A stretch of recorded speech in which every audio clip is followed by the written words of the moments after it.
kebajikan. Halo semuanya, hari ini kami akan menjelaskan mengenai prinsip geografi. Sebelum memulai materinya, izinkan kita memperkenalkan nama kita. Saya Alaika Mufaza, saya Afir Marcelo Fadarigan, dan kami siap untuk memulai pembelajaran ini. Yang pertama ada prinsip persebaran atau distribusi. Prinsip persebaran digunakan untuk menggambarkan hubungan fenomena geosfer antara satu wilayah dengan wilayah yang lainnya. Prinsip ini menggambarkan antara wilayah satu dan yang lainnya menyebar secara tidak merata. Syarat untuk menganalisis prinsip persebaran yaitu dengan adanya fenomena yang dikaji. Contohnya, persebaran penduduk di Indonesia.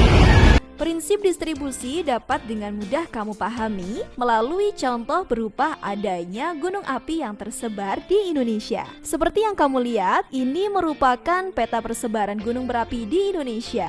Persebaran gunung berapi ditunjukkan di berbagai wilayah di Indonesia, baik di Pulau Jawa, Sumatera, Sulawesi, Papua, Kalimantan, Bali, dan lainnya. Adanya persebaran gunung berapi tersebut menunjukkan adanya distribusi lokasi, sehingga dapat mudah dipahami bahwa prinsip ini menjelaskan persebaran yang tidak merata antar wilayah, baik tentang aspek fisik dan juga aspek sosial.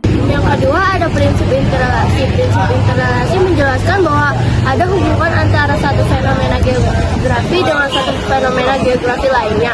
Contohnya seperti masyarakat di Indonesia menjadi petani karena adanya lahan untuk digarap. Selanjutnya, prinsip interrelasi atau keterkaitan antar gejala. Prinsip ini menjelaskan tentang keterkaitan antar fenomena, baik aspek fisik maupun aspek sosialnya. Kamu tahu fenomena pemanasan global itu? Yap, itu merupakan contoh dari prinsip ini, di mana ketika suhu bumi meningkat tajam karena efek rumah kaca yang terjadi bukan semata-mata fenomena alam loh. Efek rumah kaca ini terjadi karena peningkatan konsentrasi gas karbon dioksida dan gas lainnya di atmosfer. Peningkatan konsentrasi gas karbon dioksida ini disebabkan oleh pemakaian bahan bakar minyak, batu bara, dan bahan bakar organik lainnya yang melebihi kemampuan tumbuhan-tumbuhan dan laut untuk menyerapnya. Perilaku penduduk dalam memproduksi gas karbon dioksida ini menjadi aspek non-fisik atau sosial yang mempengaruhi aspek fisik. Prinsip deskripsi menjelaskan bahwa manusia dan alam memiliki saling keterkaitan. Keterkaitan antara aspek manusia dan aspek alam.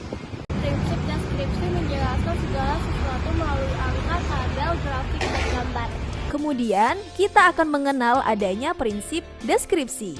Prinsip deskripsi geografi digunakan untuk memberikan gambaran lebih lanjut tentang fenomena geografis dan masalah yang dianalisis. Prinsip ini menjelaskan tentang fenomena geosfer dengan cara tidak hanya menampilkan deskripsi dalam bentuk peta, tetapi juga dalam bentuk diagram, grafik, atau tabel, sehingga memudahkan kita dalam memahami objek kajian geografi. Salah satu contoh prinsip ini adalah penemuan teknologi berupa peta. Peta merupakan teknologi yang menyajikan informasi tentang rupa bumi secara visual dalam bidang datar dengan skala lebih kecil.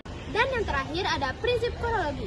Prinsip korologi digunakan untuk menganalisa suatu fenomena geosfer yang menggunakan 3 prinsip sebelumnya, yaitu penyebaran, interrelasi, serta deskripsi. Contoh dari prinsip korologi atau keruangan yaitu perbedaan suku perkotaan serta perdesaan. Yang terakhir, kita akan mengenal adanya prinsip korologi. Prinsip ini akan menjelaskan fakta dan fenomena geografis. Fakta dan masalah dilihat dari persebaran, keterkaitan, dan interaksinya dalam suatu wilayah atau ruang. Prinsip ini menekankan keseluruhan dan keterpaduan gejala dalam satu wilayah. Sebagai contoh, adanya peta curah hujan yang ada di berbagai wilayah di Indonesia. Sekian penjelasan dari kami, semoga bermanfaat. Terima kasih. Wassalamualaikum warahmatullahi wabarakatuh. Shalom, Om Swastiastu, Namo Buddhaya, dan salam kebajikan.